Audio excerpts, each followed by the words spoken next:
नमस्कार दोस्तों, आज हम रीजनिंग का प्रैक्टिस सेट पहला देखेंगे। इसमें रीजनिंग के 20 इंपॉर्टेंट प्रश्न हैं। यदि आप railway, NTPC, RPF, constable, SSC, GD की तैयारी कर रहे हो, तो ये प्रैक्टिस सेट आपके लिए काफ़ी इंपॉर्टेंट है, क्योंकि इस प्रैक्टिस सेट में जो प्रश्न दिए गए हैं, इसी टाइप के प्रश्न आपकी परीक्षाओं में पूछे जाएंगे। तो चलिए हम शुरू करते हैं प्रश्न 1 से। हमें पहला प्रश्न दिया है, प्रश्न कह रहा है कि निम्नलिखित विकल्पों में से संबंधित संख्या का चयन कीजिए। यानी यहाँ पर जिस प्रकार 13 का संबंध 16 से है, उसी प्रकार 27 का संबंध किससे होगा, ये हमें बताना है। ठीक है, ये हमारा नंबर एनोलॉजी का प्रश्न है। तो हमें सबसे पहले यहाँ पर ये पता करना है कि इस 13 से 16 कैसे लिखा है, उसी प्रकार हम यहाँ पर 27 का बताएंगे। ठीक है, तो यहाँ पर देखिए, अगर हम लॉजिक लगाते तो यहाँ पर 13 से 16 यानी सिंपल सा यहाँ पर कितना प्लस हो रहा है, तो यहाँ पर 3 प्लस हो रहा है। ठीक है, तो सेम तरीके से हम यहाँ पर क्या करेंगे, 27 में भी 3 प्लस कर लेंगे। तो जब हम 27 में 3 प्लस करेंगे तो यहाँ पर क्या होना चाहिए, तो यहाँ पर होना चाहिए 30। लेकिन ऑप्शन में देखेंगे तो ऑप्शन में हमारे पास यहाँ पर कहीं भी 30 नहीं है, तो ये लॉजिक तो हमारी यहाँ पर नहीं लगेगी। ठीक है, तो यहाँ पर देखिए, अगर हम दूसरी लॉजिक लगाते तो यहाँ पर क्या कर सकते हैं, 13 का वर्ग करके देखते हैं। तो 13 का वर्ग कितना होता है, तो 13 का वर्ग होता है 169। कितना होता है, 169। अब यहाँ पर छोटी संख्या 16 लिखिए। अगर हम इसकी डिजिट को जोड़ देते हैं 169 वाले डिजिट को, तो यहाँ पर कितने हो जाएंगे, तो यहाँ पर हमारे पास हो जाएंगे 16, और यहाँ पर 16 दिया है। अब इसी तरीके से हम 27 का पता करते हैं। तो यहाँ पर क्या करेंगे, 27 का भी वर्ग करेंगे। अब 27 का वर्ग कितना होता है, तो 27 का वर्ग होता है 729। ठीक है, जैसे हमने यहाँ पर डिजिट को प्लस किया था, तो यहाँ पर भी हम डिजिट को प्लस कर लेते हैं। तो 2 7 9 9 18, यानी यहाँ पर कितना हो रहा है, तो यहाँ पर हो रहा है 18। तो 27 का संबंध किससे होना चाहिए, 18 से होना चाहिए। लेकिन 18 भी हमारे पास ऑप्शन में नहीं है, तो फिर यहाँ पर लॉजिक कौन सी लगी। देखिए, आपके माइंड में फटाफट से लॉजिक आना चाहिए कि लॉजिक कौन कौन सी लगती है। ठीक है, तो यहाँ पर देखिए, अगर हम यहाँ पर अगर 13 की डिजिट को आपस में जोड़ देते हैं, ठीक है, तो कितने हो जाएंगे, 4 हो जाएंगे।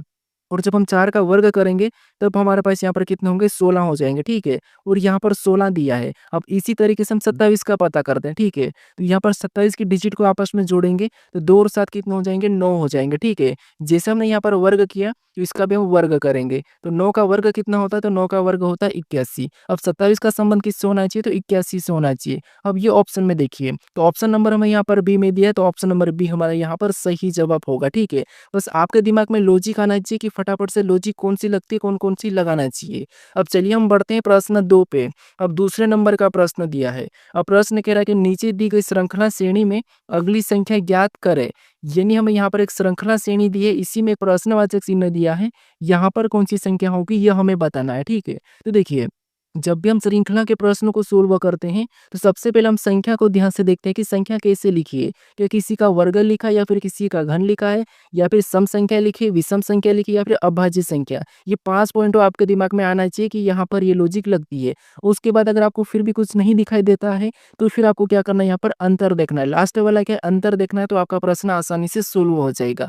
अब देखिए, यहाँ पर हम अंतर देखते हैं। यहाँ पर 13 के बाद कितना लिखा है, तो 13 के बाद 17 लिखा है। ठीक है, कितना लिखा है, तो यहाँ पर 13 के बाद 17 लिखा है। यानी कितना प्लस करके लिखा है, तो यहाँ पर 4 प्लस करके। फिर आगे देखिए, 17 के बाद यहाँ पर कितना लिखा है, 25, यानी यहाँ पर 17 में कितना प्लस किया है, तो यहाँ पर 8 प्लस किया है। फिर हम आगे देखेंगे तो यहाँ 25 के बाद कितना, 32, यानी 25 में कितना प्लस किया है, यहाँ पर 25 में 7 प्लस करके लिखा है। फिर हम आगे देखेंगे तो यहाँ पर 32 के बाद कितना, 37, यानी 32 में कितना प्लस किया है, तो यहाँ पर 5 प्लस किया है। तो उसी तरीके से हम क्या करेंगे, अगली संख्या को बताएंगे। लेकिन यहाँ पर भी हमें लॉजिक का पता करना है। ठीक है, कैसे देखिए, यहाँ पर 4 कैसे प्लस हुआ, 8 कैसे प्लस हुआ, 7 और 5 ये कैसे प्लस हुआ, ये देखना है। तो यहाँ पर देखिए, 4 के बाद तो 8 प्लस मतलब 4 का 2 गुना। ठीक है, यहाँ तक तो ठीक है। फिर 8 का भी 2 गुना प्लस होना चाहिए, क्योंकि पैटर्न सही होना चाहिए। लेकिन यहाँ पर तो 7 प्लस हो रहा, माइनस हो गए।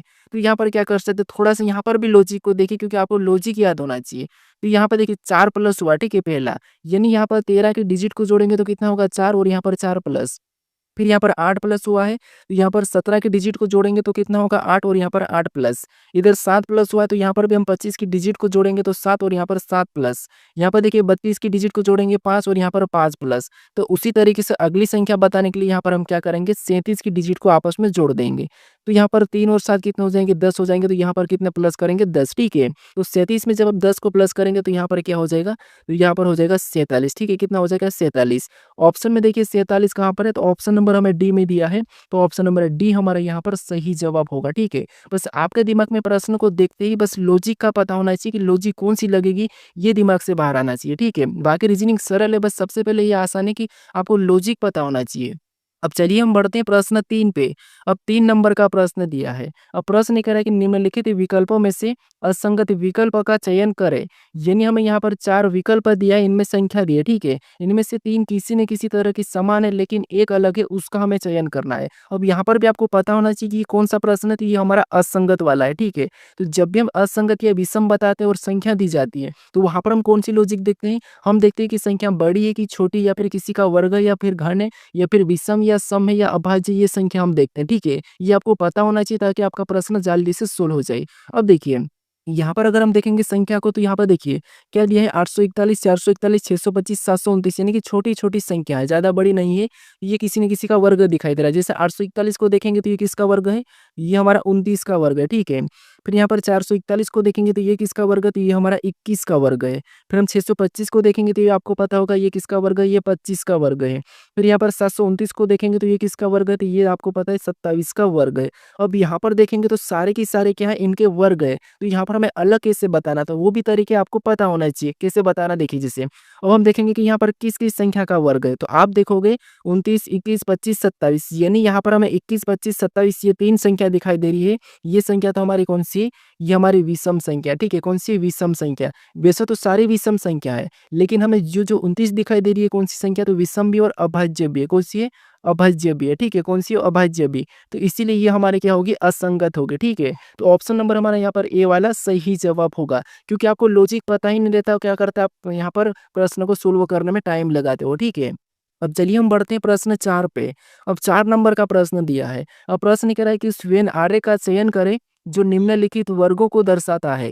यानी हमें यहाँ पर लड़के दिया है, लड़कियों दिया और बच्चे दिया है। इनके वेन डायग्राम कैसे बनेंगे ये प्रश्न पूछा है। अब आपके दिमाग में आना चाहिए कि वेन डायग्राम का प्रश्न है, हमें 3 शब्द दिए, हमें क्या करना है? इनका वेन आरेख बनाना है। तो यहाँ पर क्या कहते हैं, कैसे सोल्व करते हैं ये आपको पता होगा। देखिए, हम क्या करते हैं सबसे पहले हम देखते हैं कि जो शब्द जो वर्ग दिए हैं उनको ध्यान से देखते हैं कि उनका आपस में कोई संबंध है या नहीं है। तो यहाँ पर देखिए, हमें देखिए आपको पता है कि लड़के क्या होते हैं, लड़कियों क्या होते हैं, बच्चे क्या होते हैं, ये तीनों के बारे में आपको पता है। लेकिन फिर भी आप क्या करते हैं, प्रश्न को सोल्व करने में गलती कर देते हैं। तो उसके लिए मैं आपको बताया था कि आपको क्या करना है, एक-एक शब्द का डायग्राम बनाना है। जैसे यहाँ पर क्या करेंगे, सबसे पहले लड़के का डायग्राम बना लेंगे। तो ये हमने क्या किया, लड़के का डायग्राम बना लिया। उसके बाद फिर हम यहाँ पर क्या करेंगे, दूसरे शब्द का बनाएँगे, ठीक है? तो जो कि हमें यहाँ पे है लड़कियों। अब लड़कियों का डायग्राम बनाने से पहले हमें ये देखना है कि हमने पहले लड़के का डायग्राम बनाया कि लड़के और लड़कियों का आपस में कोई संबंध है या नहीं है। तो देखिए दोनों एक मानव है लेकिन ये अलग-अलग है। तो हम इसको क्या करेंगे, अलग-अलग बना लेंगे, ठीक है? अब देखिए उसके बाद हम क्या करेंगे, तीसरे शब्द का बनाएँगे जो कि हमें यहाँ पर दिया है बच्चे। अब बच्चे का डायग्राम बनाने से पहले हम ये देखेंगे, जो पहले हमने लड़के और लड़कियों का डायग्राम बना लिया है, क्या उनका बच्चे से कोई संबंध है या नहीं है? तो आप कहोगे यहाँ पर जो लड़के और लड़कियाँ हैं, दोनों की दोनों ये बच्चे के अंतर्गत आते हैं। तो इसीलिए बच्चों का डायग्राम इनके बाहर से बनेगा, यानी कि इनको अंदर ले लेगा, ठीक है? तो डायग्राम कैसा बनेगा, तो डायग्राम हमारा कुछ इस टाइप से बनेगा। तो ऑप्शन में देखिए, तो ऑप्शन नंबर हमें यहाँ पर सी में दिया है, तो ऑप्शन नंबर सी हमारा यहाँ पर सही जवाब होगा, ठीक है? अगर आप एक-एक शब्द का डायग्राम बनाओगे तो आपका प्रश्न कुछ ही सेकंड में सोल्व हो जाएगा और बिल्कुल 100% सही होगा, ठीक है? अब चलिए हम बढ़ते हैं प्रश्न 5 पे।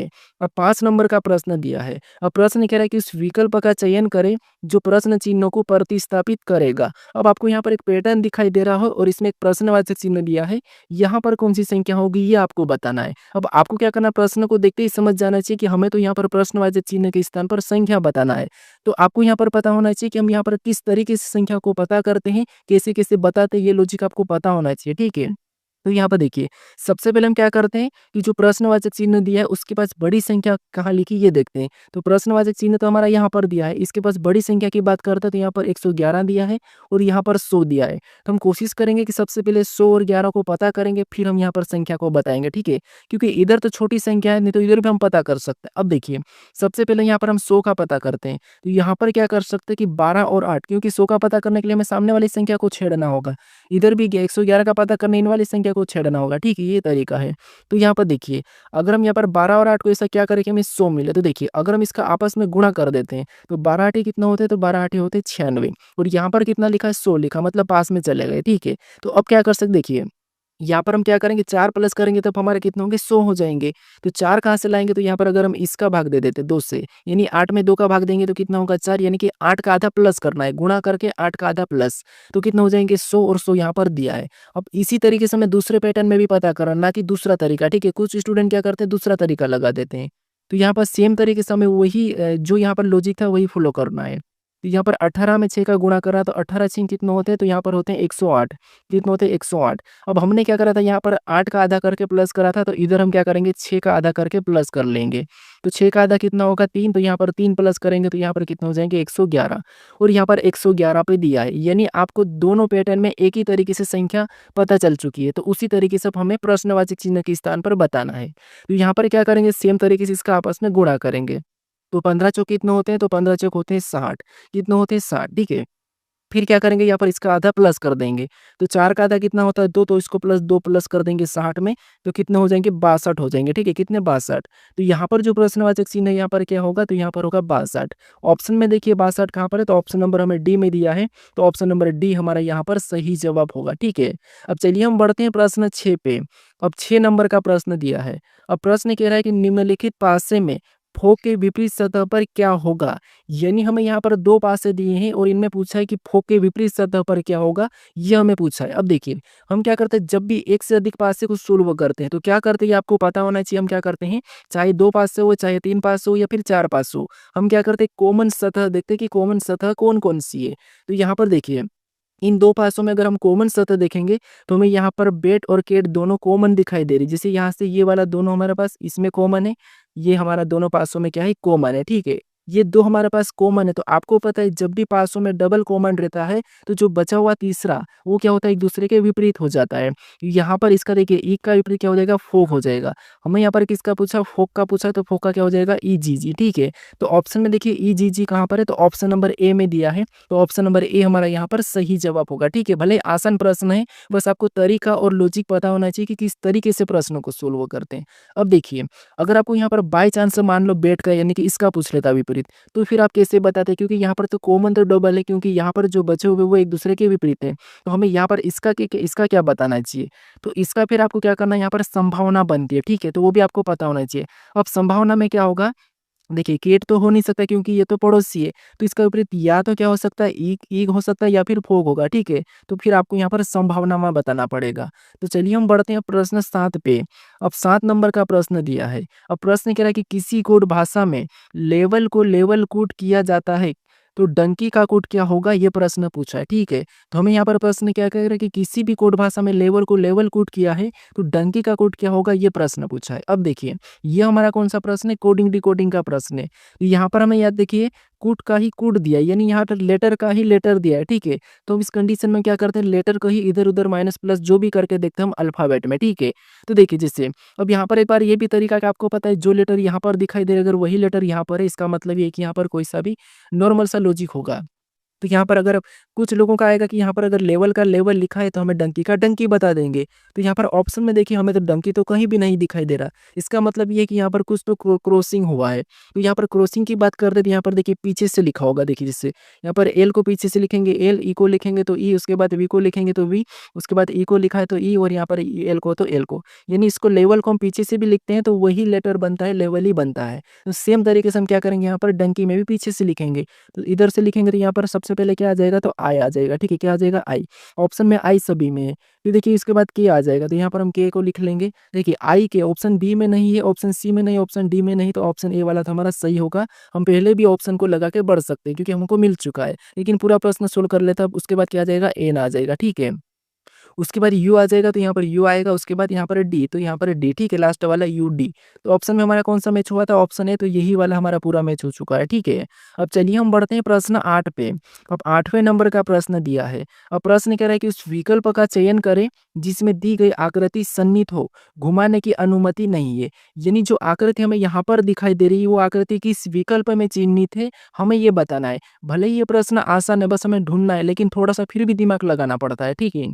तो यहाँ पर देखिए अगर हम देखेंगे ध्यान से तो आपको सबसे पहले तो जल्दी सोल्व करने का तरीका क्या है कि आपको किसी एक पार्ट को लेकर देखना है। किससे, जैसे कि आपको यहाँ पर ये ब्लैक वाला दिखाई दे रहा है त्रिभुज का, ठीक है, यानी कि त्रिभुज का मेन कोना किधर, इधर नीचे की ओर झुका हुआ है। तो ऑप्शन में देखेंगे तो ऑप्शन ए तो आपको पता है पहले ही हटेगा क्योंकि इसमें ब्लैक वाला त्रिभुज दिखाई नहीं दे रहा। फिर ऑप्शन सी की बात करते हैं, तो सी में इस साइड हमें यहाँ पर कहा था कि घुमाने की अनुमति नहीं है, तो ये इस तरफ घूम रखा है, इसका मतलब ये है कि ये तो होगा नहीं, तो ऑप्शन सी भी हमारा हट जाएगा। 2 ऑप्शन हमने हटा लिया, ऑप्शन डी भी हट रहा है क्योंकि ये ऊपर की ओर चले गया, तो ऑप्शन डी भी नहीं होगा। तो प्रश्न हमारा यहाँ पर सही जवाब क्या हो जाएगा? ऑप्शन बी वाला, ठीक है? कौन-सा वाला? ऑप्शन बी वाला यहाँ पर सही जवाब होगा। एक बार देख लीजिए, हमें यहाँ से एक तो ये हमारा मैच हो रहा है, ठीक है? फिर हमें ये लाइन भी मैच हो रही है, ये वाली, और यहाँ से ये वाली लाइन भी। तो ऑप्शन हमारा कौन-सा वाला यहाँ पर बी वाला सही जवाब होगा। अब चलिए हम बढ़ते हैं प्रश्न 8-9 पे। अब 9 नंबर का प्रश्न दिया है। अब प्रश्न कह रहा है कि निम्नलिखित श्रृंखला को कौन-सा विकल्प पूर्ण करेगा? यानी यहाँ पर हमारे पास लेटर की एक श्रृंखला है, इसमें रिक्त स्थान है। यहाँ पर हम किस विकल्प को, किस लेटर को रखें कि ये श्रृंखला हमें पूर्ण होगी, ये हमें प्रश्न पूछा है। तो इस टाइप के प्रश्न को हम कैसे सोल्व करते हैं, आपको तो एक ही लॉजिक पता होगा कि क्या करते हैं, डायरेक्ट हम गिनते हैं, उसके बाद उसको क्या करते हैं, हम खंड यानी कि यहाँ पर विभाजित कर देते हैं। जैसे आपका तरीका ये होगा कि गिनना तो 1, 2, 3, 4, 5, 6, 7, 8, 9, 10, 11, 12, 13, 14, 15, 16, 17, 18, 19, 20। ये टोटल लेटर आपको पता कितने हैं, यहाँ पर रिक्त स्थान सही तो 20 से। तो आप क्या करोगे, इसको काटोगे, या तो 2 से काट सकते हो, या फिर आप कहोगे 4 से काटेंगे, या फिर हम 5 से। तो 2-2 में, 4-4 में, कहीं पे भी हम टुकड़े कर लेंगे। लेकिन इसमें भी काफ़ी समय लग सकता है, गिनने में गलती हो जाती है, कुछ भी हो जाता है। तो हम क्या करते हैं, सबसे पहले देखेंगे आसान बनाने के लिए कि लेटर के बाद कौन-सा रिक्त स्थान है, उसके बाद कौन-सा लेटर है, ये देखते हैं। जैसे यहाँ पर सी के बाद क्या है, रिक्त स्थान है, तो इधर देखो सी के बाद क्या लिखा है, तो आप कहोगे सी के बाद यहाँ पर एन लिखा है, तो वहाँ पर हम एन को भर देंगे, ठीक है? यहाँ पर एन को भर लेंगे, ठीक है? उसके बाद फिर हम आगे देखेंगे तो एन के बाद और लेटर मिला, यानी यहाँ पर पी है, तो वहाँ पर भी हम क्या करेंगे, पी को भर लेंगे, ठीक है? क्या करेंगे, यहाँ पर एनपी हमने क्या भर दिया, तो यहाँ पर एनपी हमने भर दिया। अब देखिए, यहाँ पर आपका रिपीट कहाँ से हो रहा है, वहाँ से जोड़ा बन जाएगा। तो यहाँ पर CNPSR, यानी यहाँ पर आपका रिपीट हो रहा है, तो ये जोड़ा बन गया। CNPSR, तो आगे वाला भी CNP, यहाँ पर एस हो जाएगा, और यहाँ पर आज आर हो जाएगा, और यहाँ पर सी हो जाएगा, तो ये भी CNPSR, इधर भी CNPSR, ये भी हमारा बन गया है। इधर भी CNPSR, देख ऑटोमेटिक से CNPSR लास्ट वाला आर हो गया। तो सभी जोड़े हमारे समान बने, और सभी जोड़े समान बनना चाहिए, ठीक है? या तो प्लस भी हो सकता है। तो यहाँ पे देखिए, CNPSR, यहाँ पर भी CNPSR, यहाँ पर भी CNPSR, यहाँ पर भी CNPSR है, ठीक है? तो यहाँ पर देखिए हमने कौन-कौन से लेटर को भरा है, तो हमने सबसे पहले भरा था एन को। क्या भरा था? एन को। उसके बाद हमने पी को भरा, फिर हमने एस को भरा, फिर हमने आर को भरा, फिर हमने सी को, फिर हमने पी को, फिर हम एन को, उसके बाद लास्ट हमने आर को भरा था। तो ये हमें ऑप्शन में देखना है। तो यहाँ पर CN, यहाँ पर NPSR, CPNR देखेंगे तो ऑप्शन नंबर हमें यहाँ पर बी में मैच हुआ है, ठीक है? तो ऑप्शन नंबर बी हमारा यहाँ पर सही जवाब होगा। अब चलिए देखिए, आप क्या करते हैं, कुछ लोग ऐसे करते हैं कि जो हमने जोड़े बनाए, इन्हीं जोड़े को ऑप्शन में चेक करते हैं, नहीं मिलते तो क्या करते हैं, प्रश्न गलत होगा छोड़ देते हैं। आपको क्या करना है, जो लेटर आपने भरा है, उन लेटर को देखना है, ठीक है? अब चलिए हम बढ़ते हैं प्रश्न 10 पे। अब 10 नंबर का प्रश्न दिया है। अब प्रश्न कह रहा है कि यदि यहाँ पर एट द रेट का अर्थ प्लस और प्रतिशत का अर्थ गुणा और यहाँ पर डॉलर का अर्थ भागित और हैश का अर्थ माइनस हो, तो निम्न समीकरण का मान क्या होगा, ये प्रश्न हमें पूछा है, ठीक है? तो यहाँ पर देखिए, हमें यहाँ पर क्या करना है, सिंबल साइज, बस यहाँ पर क्या करना है, हमें यहाँ पर जो प्रतीक दिया है वहाँ पर हमें चिन्हों को रख के इस समीकरण को बोर्ड मास रूल पे सोल्व करना है, ठीक है? तो यहाँ पे देखिए क्या करना है आपको, देखिए सबसे पहले संख्या 9 को लिखेंगे, पहली संख्या, उसके बाद हमें चिन्ह मिला, तो इसका मतलब तो यहाँ पर कहा है कि ये प्लस है, तो यहाँ पर हम क्या करेंगे, प्लस का चिन्ह लगा लेंगे और अगली संख्या लिख लेंगे 114, ठीक है? उसके बाद फिर से हमें यहाँ पर प्रतीक मिला डॉलर का, तो यहाँ पर डॉलर का अर्थ हमें क्या कहा, भागित का, तो यहाँ पर हम क्या करेंगे, भागित का चिन्ह लगा के अगली संख्या वापस से क्या लिखेंगे, 19 को लिख लेंगे, ठीक है? फिर हमें अगला प्रतिशत मिला, और प्रतिशत का अर्थ यहाँ पर क्या कहा था, गुणा, तो यहाँ पर हम गुणे का चिन्ह लगा के अगली संख्या वापस से 5 को लिख लेंगे। फिर अगला प्रतीक हमें यहाँ पर हैश मिला, और यहाँ पर हैश का अर्थ क्या कहा, माइनस, तो यहाँ पर हम माइनस लगा के अगली संख्या 21 को लिख लेंगे, ठीक है? अब इसको बोर्ड मास रूल पे सोल्व करना है। तो यहाँ पे देखिए, सबसे पहले तो आपको पता है हम क्या करते हैं, भाग देते हैं। तो यहाँ पर 19 छिंग कितना होगा, यानी 6 बार में कटा है, तो देखिए 9 प्लस, यानी कि ये तो वैसा ही उतरेगा, और यहाँ पर भाग दे देंगे तो कितना है, 6, और गुणा 5 भी वैसा ही उतार लेंगे, और माइनस 21 भी वैसा है, ठीक है? अब उसके बाद हम क्या करते हैं, गुणा करते हैं, तो यहाँ पर प्लस 9 तो वैसा ही रहेगा, ठीक है? उसके बाद यहाँ पर 9 6 पंचे कितना होगा, 30 हो जाएगा, यहाँ पर 30 हो जाएगा, माइनस 21 कितना, माइनस 21। अब देखिए, उसके बाद इधर हम प्लस कर लेते हैं, देखिए माइनस प्लस कुछ भी कर सकते हो, तो यहाँ पर 30 में 9 को जोड़ देंगे तो यहाँ पर कितना होगा, तो यहाँ पर हो जाएगा 39, और यहाँ पर माइनस 21 हो जाएगा, ठीक है? अब माइनस 21 यानी कि 21 को घटाएंगे तो यहाँ पर कितने बचेंगे, तो यहाँ पर हमारे 18 बचेंगे, ठीक है? कितना बचेंगे, 18, तो यही हमारा क्या हो जाएगा, एक सही जवाब होगा। तो ऑप्शन में 18 देखिए, तो ऑप्शन नंबर हमें यहाँ पर ए में दिया है, तो ऑप्शन नंबर ए हमारा यहाँ पर सही जवाब होगा, ठीक है? अब चलिए हम बढ़ते हैं प्रश्न 11 पे। अब 11 नंबर का प्रश्न दिया है। अब प्रश्न कह रहा है कि पी के का पिता है, जे एक्स की भतीजी है, आर जे की माँ है, के एक्स का भाई है, पी के केवल 2 बच्चे हैं। निम्नलिखित में से कौन-सा कथन सही है? ये प्रश्न पूछा है, ठीक है? तो सबसे पहले तो हमें यहाँ पर इनका संबंध पता करना है कि क्या किसका कौन है ये, ठीक है? तो देखिए कैसे करेंगे थोड़ा-सा ध्यान से देखिए। सबसे पहले देखेंगे यहाँ पर कहा है कि पी के का पिता है, तो पी क्या है? तो ये पी के का पिता है, तो यहाँ पर हम इसको पिता बना लेंगे। पिता मतलब पुरुष है तो प्लस का चिन्ह, और पी क्या है? तो ये के का पिता है, ठीक है? तो के को हम नीचे लिख लेंगे क्योंकि ये इसका पुत्र या पुत्री होगी। उसके बाद आगे कहा कि जे एक्स की भतीजी है। अब जे एक्स की भतीजी है तो इसको भी छोड़ो। उसके बाद फिर आगे देखेंगे तो आर जे की माँ है। आर क्या है? तो आर जे की माँ है तो इसको भी अभी छोड़ देते हैं। उसके बाद कहा कि के एक्स का भाई है। के क्या है? तो के एक्स का भाई है तो यहाँ पर हम भाई बना लेते हैं, ठीक है? के क्या है? एक्स का भाई है, इसका मतलब ये है कि ये भी एक पुरुष है, ठीक है? ये भाई है। उसके बाद आगे कहा कि पी के केवल 2 बच्चे हैं। अब पी के केवल 2 बच्चे तो हो सकता है ये एक्स इसका भाई है तो यही होगा। ये क्योंकि इसका भाई है तो पी के केवल 2 बच्चे, इसका मतलब ये है कि ये लड़की होगी, ठीक है? उसके बाद अब आगे तो हमें वापस इधर आना कि जे एक्स की भतीजी है। अब जे एक्स की भतीजी इसका मतलब ये है कि जे एक्स की भतीजी मतलब पी का भाई कौन होगा? तो पी का भाई होगा जे। कौन होगा? जे, ठीक है? तो ये कौन है? ये पी का भाई है, तब ये इसकी क्या होगी? भतीजी हो जाएगी। उसके बाद यहाँ पर देखिए आर जे की माँ है। आर क्या है? आर जे की माँ है। इसका मतलब ये है कि आर कौन है? तो आर जे की माँ है तो ये ऊपर चले जाएगी। आर जे की माँ है तो इसको माइनस लगा लेते हैं। ये पी की भी माँ है, ठीक है? अब देखिए आगे कह रहा है कि निम्नलिखित में से कौन-सा कथन सत्य है? तो हम ऑप्शन ए को देखेंगे कि यहाँ पर ऑप्शन ए दिया है कि एक्स आर की साली है। यहाँ पर एक्स आर की साली दिखाई दे रही है क्या? तो आप कहोगे नहीं, एक्स तो आर की साली नहीं है, ये तो एक्स तो आर की क्या है? तो पोती है। तो ये गलत हो जाएगा, ठीक है? ये गलत है, ये सही नहीं है। उसके बाद ऑप्शन बी में देखेंगे तो यहाँ पर एक्स के का भाई है। क्या एक्स के का भाई है क्या? तो आप कहोगे नहीं, एक्स तो के की बहन है। तो ये भी कथन गलत है। फिर हम ऑप्शन सी में देखेंगे तो यहाँ पर पी एक्स का पिता है। क्या पी एक्स का पिता है? तो हाँ, हमें यहाँ पर पी एक्स का पिता दिखाई दे रहा है, तो ये वाला तो हमारा सही है। ऑप्शन डी को भी चेक कर लेते हैं। तो यहाँ पर देखिए एक्स जे का मौसा है। क्या एक्स जे का मौसा दिखाई दे रहा है क्या? तो नहीं, यहाँ पर तो एक्स एक लड़की है तो मौसा कैसे हो सकता है? तो ये भी गलत है। यहाँ पर पी एक्स का पिता है तो ये वाला कथन सही है, तो ऑप्शन नंबर हमारा यहाँ पर सी वाला सही जवाब होगा, ठीक है? अब आप कहोगे प्रश्न रीजनिंग के तो बहुत सरल रहते हैं, आप बहुत सरल लाते हो। ऐसा कुछ नहीं, बस आपको लॉजिक पता होगा तो आपको प्रश्न आसान लगेंगे, ठीक है? अब चलिए हम बढ़ते हैं प्रश्न 12 पे। अब 12 नंबर का प्रश्न दिया है। अब प्रश्न में हमें यहाँ पर देखिए कथन दिया है और यहाँ पर हमें निष्कर्ष दिया है।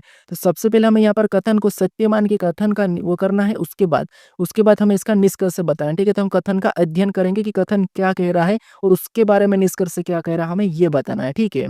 तो देखिए, सबसे पहले अगर हम कथन देखेंगे तो पहला कथन हमें कह रहा है कि सभी एन क्यू है, यानी जितने भी एन है, ठीक है? वो सभी के सभी क्या है? क्यू है। तो ये हमारे कौन है? एन है। और जितने भी एन सभी के सभी क्या है? क्यू है, तो हम क्या करेंगे? इसको क्यू के अंदर बना लेंगे, ठीक है? और ये हमारा क्या है? क्यू है। उसके बाद अब यहाँ पर दूसरा कथन क्या कह रहा है? तो दूसरे कथन को देखिए। दूसरा कथन कह रहा है कि कुछ एज क्यू है, यानी कुछ एज क्यू है। इसका मतलब ये है कि यहाँ पर हम कुछ वाला डायग्राम बनाएँगे और कुछ एज क्या है? तो वो क्यू है, ठीक है? तो ये हमने कुछ वाला बना दिया। अब इसके बारे में हमें निष्कर्ष क्या कहा है? इसके बारे में निष्कर्ष क्या कह रहा है कि भला कह रहा है, बुरा कह रहा है, ये हमें देखना है। तो यहाँ पर देखिए पहले निष्कर्ष की बात करते तो कुछ क्यू एन है, तो हमें यहाँ पर कुछ क्यू एन दिखाई दे रहा है, तो जो भी सारे के सारे एन क्यू है तो कुछ तो होंगे, इसलिए ये तो सही है, ठीक है? जब सारे होते हैं तो कुछ तो होते ही होते हैं। अब उसके बाद यहाँ पर देखिए दूसरा निष्कर्ष कह रहा है कि कुछ क्यू एज है। अब यहाँ पर कुछ क्यू एज भी हमें यहाँ पर दिखाई दे रहा है, तो यहाँ पर दूसरा भी हमें सही कह रहा है, ठीक है? उसके बाद अब हम यहाँ पर देखेंगे तीसरे निष्कर्ष को। अब तीसरा निष्कर्ष कह रहा है कि कुछ एन एच है। क्या आपको यहाँ पर कुछ एन एच दिखाई दे रहे हैं क्या? तो एन तो यहाँ पर है, कुछ नहीं दिखाई दे रहे हैं, तो ये वाला नहीं होगा, ठीक है? ये वाला नहीं होगा। तो निष्कर्ष कौन सा फॉलो कर रहा है? तो यहाँ पर निष्कर्ष पहला और दूसरा यहाँ पर फॉलो कर रहा है, यानी कि अनुसरण कर रहा है। तो ऑप्शन में देखिए पहला और दूसरा दोनों अनुसरण कर रहे हैं, तो ऑप्शन नंबर बी हमारा यहाँ पर सही जवाब होगा, ठीक है? बस आपको यहाँ पर इस प्रकार का समझना है, उसके बाद उसके बारे में निष्कर्ष क्या कर रहा है ये धीरे धीरे बताना है, ठीक है? अब चलिए हम बढ़ते हैं प्रश्न 13 पे। अब 13 नंबर का प्रश्न दिया है।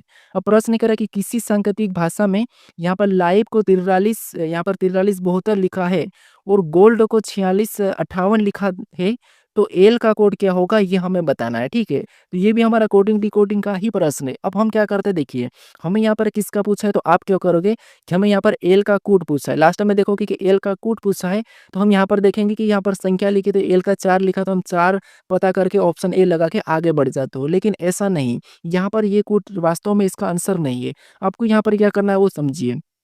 सबसे पहले एक तरीका तो ये है कि जब भी हम क्या करते हैं लेटर से संख्या लिखी हुई तो उनको क्या करते हैं संख्या में बदल के चेक करते हैं। एक तो ये तरीका है, लेकिन हमें यहाँ पर इसकी भी संख्या बड़ी लिखी, इसकी भी संख्या लिखी है और एल का यहाँ पर 4 लिखा और यहाँ पर एल का यहाँ पर क्या लिखा है तो यहाँ पर 5 लिखा है और यहाँ पर एल का पूछा है। तो इस कंडीशन में हमें यहाँ पर कॉमन देख के काटना है, ठीक है। क्या करेंगे यहाँ पर कॉमन देखेंगे तो सबसे पहले यहाँ पर कॉमन देखेंगे लाइव और गोल्ड में। तो हमें यहाँ पर कॉमन क्या दिखाई दे रहा है तो आप कहोगे यहाँ पर एल हमें कॉमन दिखाई दे रहा है, ठीक है। एल हमें कॉमन दिखाई दे रहा है तो यहाँ पर हम काट देंगे। तो यहाँ पर कौन सी संख्या कट रही है तो यहाँ पर कॉमन में हमारे पास 2, 3 यहाँ पर कौन सी कट रही है तो आप कहोगे हमें यहाँ पर 7 कट रही है। क्या कट रही है 7 कट रही है। तो कॉमन एल था और इधर कॉमन संख्या हमारी 7 थी तो एल का कूट क्या हो जाएगा तो एल का कूट होगा 7, ठीक है। बाकी जो बचा वो इनका कूट हो जाएगा, ठीक है। तो हमारे ऑप्शन में देखिए 7 कहाँ पर है तो ऑप्शन नंबर हमें डी में दिया है तो ऑप्शन नंबर डी हमारा यहाँ पर सही जवाब होगा। तो जब भी आपको सिंगल लेटर का कूट पूछे तो सबसे पहले तरीका तो आपको क्या करना है कॉमन देख के काटना है, फिर आपको उसका कूट बताना है, ठीक है। अब चलिए हम बढ़ते हैं प्रश्न 14 पे। अब 14 नंबर का प्रश्न दिया है। अब प्रश्न कह रहा है कि एक पंक्ति में 5 लोग V W X Y Z पूर्व की ओर सम्मुख करके बैठे हैं। एक्स वी के बगल में बैठा है, डब्ल्यू वी के बाएं बैठा है, जेड केंद्रक पर है लेकिन एक्स के दाएं बैठा है। तो बताइए दाएं छोर पर कौन बैठा है, ये प्रश्न हमें पूछा है। ये हमारा बैठक अवस्था का प्रश्न है, ठीक है। यहाँ पर भी आपको प्रश्न को बड़ा देख के घबराना नहीं है, बस आपको धीरे से धीरे प्रश्न को पढ़ के सोल्व करना है, ठीक है। तो यहाँ पर क्या करा था कि एक पंक्ति में 5 लोग बैठे हैं, वी डब्ल्यू एक्स वाई कितने 5 ही लोग, और किधर बैठे थे ये पूर्व की ओर मुख करके बैठे हैं, ठीक है। तो यहाँ पर हमें आगे कहा था कि एक्स वी के बगल में बैठा, ये तो ठीक है, लेकिन हमें एक पॉइंट यहाँ पर मिला था कि जेड केंद्र पर बैठा, ये और केंद्रक पर है लेकिन एक्स के दाएं। तो हम क्या करते सबसे पहले जेड को बिठा लेते केंद्रक पर यानी कि बीच में, और एक्स के दाएं मतलब एक्स ऊपर होगा तब ये किसके दाएं होगा क्योंकि इनका मुख इधर है तो इनका मुख इस साइड है, ठीक है। ये 2 लोग बैठ गए। अब हमारे पास बचे 3। तो यहाँ पर देखिए एक वी यानी देखिए एक्स वी के बगल में बैठा है, एक्स वी के बगल में बैठा है, इसका मतलब ये कि वी यहाँ पर हो जाएगा, ठीक है, ये बगल में बैठा है। फिर हम यहाँ पर देखेंगे तो डब्ल्यू वी के बाएं बैठा है, डब्ल्यू वी के बाएं, इसका मतलब ये कि वी के बाएं तो बाएं ऊपर की ओर होता है तो यहाँ पर डब्ल्यू बैठेगा तब नीचे क्या हो जाएगा वाई हो जाएगा, ठीक है। ये यहाँ पर बैठा है। अब हमें यहाँ पर कहा है क्योंकि देखिए हमने इनको यहाँ पर क्यों बिठाई, इसलिए बिठाई क्योंकि 5 ही लोग हैं और जेड हमें कहा था कि ये केंद्रक पर है, ठीक है, इसीलिए ये तो बीच में ही होगा, इसलिए डब्ल्यू और इनको हम यहाँ पर बिठाए, ठीक है। अब पूछा है कि तो यहाँ पर दाएं छोर पर कौन बैठा है, ये हमें पूछा है। तो देखिए हमारा यहाँ पर देखिए हमारा मुख किधर है, इनका मुख इस साइड है, तो इनका दायां किधर है तो दाएं इनका नीचे की ओर है और बायां किधर है तो बायां इनका ऊपर की ओर है। तो दाएं छोर पर कौन बैठा है तो दाएं छोर पर वाई बैठा है, ठीक है। तो वाई हमारा सही जवाब होगा। तो ऑप्शन में देखिए तो ऑप्शन नंबर ए में दिया है तो ऑप्शन नंबर ए हमारा यहाँ पर सही जवाब हो जाएगा, ठीक है। अब चलिए हम बढ़ते हैं प्रश्न 15 पे। अब 15 नंबर का प्रश्न दिया है। अब प्रश्न कह रहा है कि निम्नलिखित विकल्पों में से संबंधित शब्द का चयन करें।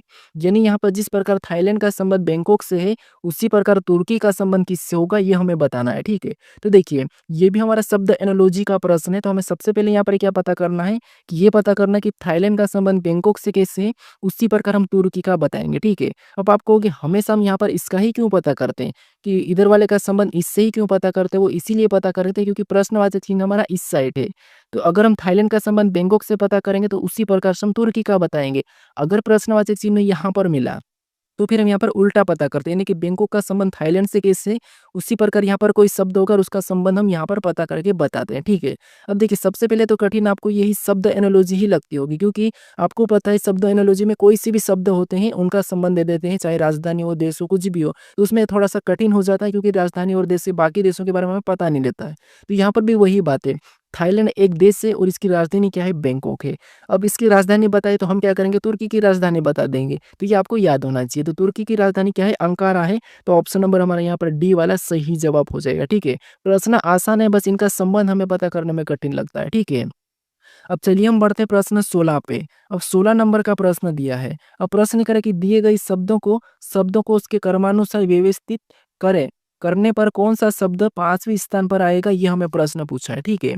तो यहाँ पर देखिए हमें यहाँ पर क्या करना है, दिए गए शब्दों को क्रमानुसार व्यवस्थित करने पर कौन सा शब्द 5वें स्थान पर आएगा ये बताना है। तो देखिए क्रमानुसार यानी कि अल्फाबेट में, तो देखिए यहाँ पर WRA सभी में है मतलब ये तो कट जाएगा, ठीक है। WRA सभी में तो ये तो एक साथ आने वाला था, ये तो कट ही जाएंगे, इनको हम काट लेते हैं। अब हमारे पास यहाँ पर बचा यहाँ पर PSC TN, इनमें सबसे पहले कौन आता है, तो आप कहोगे सबसे पहले इसमें सी आएगा, तो 5वें नंबर वाला पहले नंबर पर हो जाएगा, ठीक है। तो यहाँ पर हम लिख लेते हैं कि 5वें नंबर वाला पहले नंबर पे आएगा, तो 5वें को हम हटा देते हैं, ठीक है। अब हम देखेंगे तो हमारे पास ये शब्द बचे। इनमें के बाद यहाँ पर एनटीपीएस, इनमें सबसे पहले कौन आता है? तो आप कहोगे इनमें पहले तो सबसे पहले आता है एन, तो यहाँ पर हम एन वाले को लेंगे, तो यहाँ पर चौथे नंबर वाले हटा देंगे और ये कितने नंबर पे? दूसरे नंबर पे आ जाएगा। ये हट चुका हमारे पास, यहाँ पर ये इतने बचे हैं। इनमें सबसे पहले कौन आता है? टीपीएस, तो आपको किस पर पी आता है, तो एक नंबर वाला फिर आएगा, ठीक है। तो हम क्या करेंगे, इसको भी हटा देंगे। उसके बाद हमारे पास यहाँ पर एस और टी बचा। इनमें पहले कौन आता है? तो आप कहोगे एस पहले आएगा, तो एस पहले आएगा तो तीसरे वाले को हटा देंगे और यहाँ पर तीसरा लिख लेंगे और लास्ट में हमारा बचा 2। तो हमें क्या पूछा था कि यहाँ पर 5वें स्थान पर कौन आएगा? तो 5वें स्थान पर कौन सा आ रहा है? दूसरे नंबर वाला आ रहा है। कौन सा? दूसरे नंबर वाला। तो दूसरे नंबर वाला क्या है? तो वर्थ है, ठीक है। कौन सा? वर्थ। ये वाला हमारा सही जवाब होगा। तो ऑप्शन में देखिए, ऑप्शन नंबर हमें यहाँ पर डी में दिया, तो ऑप्शन नंबर डी हमारा यहाँ पर सही जवाब होगा। ये हमारा 5वें स्थान पर आएगा, ठीक है। अब चलिए हम बढ़ते हैं प्रश्न 17 पे। अब 17 नंबर का प्रश्न दिया है। अब प्रश्न कह रहा है कि दी गई आकृति श्रृंखला में प्रश्न चिन्ह के स्थान पर कौन सी विकल्प आकृति आएगी, ये हमें प्रश्न पूछा है, ठीक है। तो यहाँ पर हमारी जो आकृति दी है श्रृंखला वाली आकृति है, ठीक है। यानी एक के बाद एक आकृति बनती हुई जा रही, तो अगली आकृति कैसी दिखाई देगी या कौन सी होगी, ये हमें बताना है, ठीक है। तो यहाँ पर देखिए, सबसे पहले हम देखेंगे एक एक आकृति को। तो इस आकृति को, ये वाला ब्लैक डॉट आपको दिखाई दे रहा है, ये यहाँ पर था, इधर आकर फिर इस वाले हिस्से पे आया, ठीक है, यहाँ पर, ठीक है। फिर आगे गया तो इस वाले मोड़ पे चले गया और आगे फिर इधर वापस से चले गया, तो अगले वाले में वापस से कहाँ जाएगा? तो आप कहोगे वापस से इसी स्थान पे आ जाएगा। यानी ऑप्शन ए की तरह वापस से बनेगा। कैसा बनेगा? ऑप्शन ए की तरह, और सभी में सेम निशान है, ठीक है। तो ऑप्शन ए की तरह हमें यहाँ पर कहाँ-कहाँ दिखाई दे रहा है? तो आप कहोगे केवल की केवल हमें ऑप्शन नंबर कहाँ पर? ए में दिखाई दे रहा है। कहाँ पर? ऑप्शन नंबर ए में। क्योंकि यहाँ पर हमें ऑप्शन बी में भी सी में दिखाई दे रहा है, लेकिन यहाँ पे एक लाइन नहीं है, तो ये नहीं होगा। यहाँ पर तो ये वाले निशान ही चेंज होंगे, तो ये भी नहीं होगा, ठीक है, और ये भी नहीं होगा। तो ऑप्शन हमारा कौन-सा वाला, यानी कि यहाँ पर क्या होगा? तो यहाँ पर होगा ऑप्शन नंबर ए वाली आकृति। तो ऑप्शन नंबर ए हमारा यहाँ पर सही जवाब हो जाएगा। अब चलिए हम बढ़ते हैं प्रश्न 18 पे। अब 18 नंबर का प्रश्न दिया है। अब प्रश्न कह रहा है कि दी गई विकल्प आकृतियों में से कौन सी आकृति प्रश्न आकृति के पैटर्न को पूर्ण करेगी? यानी यहाँ पर हमारे पास एक प्रश्न आकृति ये वाली है, ठीक है। यहाँ पर एक प्रश्नवाचक चिन्ह दिया है, तो यहाँ पर हम किस विकल्प को रखेंगे कि ये आकृति हमारी पूर्ण होगी? ये प्रश्न हमें पूछ रहा है, ठीक है। तो देखिए, सबसे पहले तो हमें यहाँ पर क्या करना है, एक किसी भी हिस्से को उठा के रखना है। जैसे ये वाला हिस्सा इधर ब्लैक है, ठीक है, तो यहाँ पर भी आपको पता है इधर वाला ब्लैक होगा। कौन सा होगा? ब्लैक। तो यहाँ पर तो हमारे पास ये अलग सा हिस्सा जा रहा है, मतलब ऑप्शन ए नहीं होगा। अब हमारे पास बचे ऑप्शन 3, ठीक है। ऑप्शन को हटाना है तो आपका प्रश्न जल्दी सोल्व होगा। फिर हमारे यहाँ से ये वाली लाइन बनेगी, कौन सी वाली? तो आप कहोगे यहाँ से ये छोटी वाली, ठीक है। यहाँ पर इधर टच नहीं हो रही, तो यहाँ पर भी टच नहीं होगी और ये बनेगी। इधर देखेंगे तो ये यहाँ से टच हो रही है, मतलब इसका मतलब ऑप्शन बी भी हट चुका है, ठीक है। ऑप्शन बी हट चुका है, हमारे पास बचे हैं 2 ऑप्शन, सी और डी। अब यहाँ पर कौन सी वाली कौन सी क्या बनेगी? तो आप कहोगे फिर ये वाला बनेगा, ठीक है। ये वाली लाइन पूरी होगी, तो हम ऑप्शन में देखेंगे तो यहाँ पर ये टेढ़ी जा रही है, ठीक है। तो ऑप्शन डी नहीं होगा, ये लाइन हमें यहाँ से मिली है, ठीक है। और ये हमें यहाँ से भी मिल चुकी है, और एक हमारी ये बनेगी, तो ये हमारी यहाँ पर बनती हुई दिखाई दे रही है, ठीक है। तो ऑप्शन कौन सा वाला मैच हुआ है? तो ऑप्शन नंबर हमारे यहाँ पर सी वाला मैच हुआ है। तो ऑप्शन नंबर सी हमारा यहाँ पर सही जवाब हो जाएगा, ठीक है। अब चलिए हम बढ़ते हैं प्रश्न 19 पे। अब 19 नंबर का प्रश्न दिया है। प्रश्न ये कह रहा है कि दी गई आकृति में कितने त्रिभुज है? यानी इस आकृति में कितने त्रिभुज की संख्या है, ये हमें अब बताना है, ठीक है। तो देखिए, त्रिभुज काउंट करने के भी तरीके आपको पता होगा कि कौन-कौन सी लॉजिक लगाना चाहिए, क्या करना चाहिए, आपको पता होगा। ये जो हमें 4 यहाँ पर 4 कोने वाला दिखाई दे रहा है, तो इसमें तो आपको पता है इसका डबल कर दे, जैसे 1, फिर ये 2, ये 3 और ये 4। इसमें अगर 4 है तो 4 का डबल मतलब इसमें 8 हो जाएँगे। इस आकृति में कितने होंगे? 8 त्रिभुज होंगे। इधर देखेंगे तो आपको पता है ये हिस्सा, इधर वाला ऐसा वाला हिस्सा को जब भी हम आकृति गिनते हैं तो आपको पता है इसमें कितने होते हैं? 3 होते हैं। तो इसमें भी सेम है, तो यहाँ से भी 3 हो जाएँगे, तो 6 इसमें है। इनको आपस में जोड़ देंगे तो 8 से कितने होंगे? तो 8 से होंगे 14, मतलब इन आकृतियों में कितने त्रिभुज की संख्या है? 14 है, ठीक है। तो ऑप्शन में देखेंगे तो ऑप्शन नंबर हमें ए में दिया है, तो ऑप्शन नंबर ए हमारा यहाँ पर सही जवाब होगा, ठीक है। क्योंकि आपको पता है, मैं एक बार आपको बता देता हूँ कि यहाँ पर अगर हम त्रिभुज इस वाले में काउंट करते हैं, ठीक है, यही हमें यहाँ पर दिखाई दे रहा है। तो यहाँ पर एक तो ये हो जाएगा, ये दूसरा हो जाता है, एक ये बड़ा वाला मतलब 3, इसमें कितने? 3 है। तो यहाँ पर अगर इस वाले में 3 है, ठीक है, इधर बड़े वाले में 3 है, तो यहाँ से इधर भी 3 है, ठीक है। इसीलिए यहाँ पर कौन सा 14, यानी कि ऑप्शन नंबर ए हमारा यहाँ पर सही जवाब होगा। अब चलिए हम बढ़ते हैं प्रश्न 20 पे। अब 20 नंबर का प्रश्न दिया है। अब प्रश्न करें कि यदि दर्पण को रेखा, यानी कि दर्पण को रेखा एक्स वाई पर रखा जाए तो आकृति का प्रतिबिंब कैसा बनेगा ये प्रश्न हमें पूछा है, ठीक है। यानी हमारा दर्पण प्रतिबिंब का प्रश्न है। हमें यहाँ पर कह रहा है कि 100 रेखा पर रखा जाए। यानी इस रेखा पर हमें क्या करना है, इसकी छाया मतलब रखना है, ठीक है, इस दर्पण को। तो इसकी छाया इस तरह कैसे बनेगी ये हमें प्रश्न पूछ रहा है। तो यहाँ पर देखिए, जो नीचे वाला ये वाला जो हिस्सा है इसमें तो कोई प्रभाव नहीं पड़ेगा, ये ऐसा ही बनेगा, ठीक है। कैसा बनेगा, आपको कहे तो ऐसा ही बनेगा, सेम रहेगा, ठीक है, ये सेम रहेगा। ऑप्शन में सभी में सेम है। फिर हम इधर देखेंगे तो आपको पता है ये वाला जो हिस्सा है इसका पहले छाया बन जाएगी। मतलब ये कैसा हो जाएगा, तो आपको यहाँ पर ऐसा हो जाएगा और ये यहाँ पर ऐसा आ जाएगा, ठीक है। ऑप्शन में देखेंगे तो ये ऊपर की ओर चले गया, मतलब ऑप्शन ए नहीं होगा। यहाँ पर भी ऊपर की ओर गया तो ये भी नहीं होगा। अब हम ऑप्शन 2 में देखेंगे तो हमें यहाँ पर मैच हो चुका है, ठीक है, ये तो सही है। अब यहाँ पर देखेंगे अब किसका बनेगा, तो हम एन को देख लेते हैं। एन इधर आके कैसा बनेगा, तो एन इधर आके ऐसा उल्टा बनेगा, ठीक है। कैसा बनेगा, तो आप कहोगे ऐसा उल्टा बन जाएगा। कैसा, ऐसा उल्टा बनेगा, ठीक है। कैसा बनेगा, कुछ इस टाइप से, ये उल्टा एन। उल्टा एन अगर हम देखेंगे तो यहाँ पर तो सीधा एन है। तो हमारा कौन सा बचा है, तो ऑप्शन नंबर हमारा डी तो नहीं होगा। अब होगा हमारा केवल ऑप्शन नंबर सी वाला। कौन सा, ऑप्शन नंबर सी, ठीक है। हमेशा आपको गलतियाँ निकालना है। अब चलिए हम बढ़ते हैं प्रश्न 21 पे, ठीक है। यानी कि ये प्रश्न आपके लिए क्या है, होमवर्क है, यानी कि आपके लिए टेस्ट प्रश्न है। तो प्रश्न कह रहा है कि दिए गए विकल्पों में से लुप्त संख्या ज्ञात करें।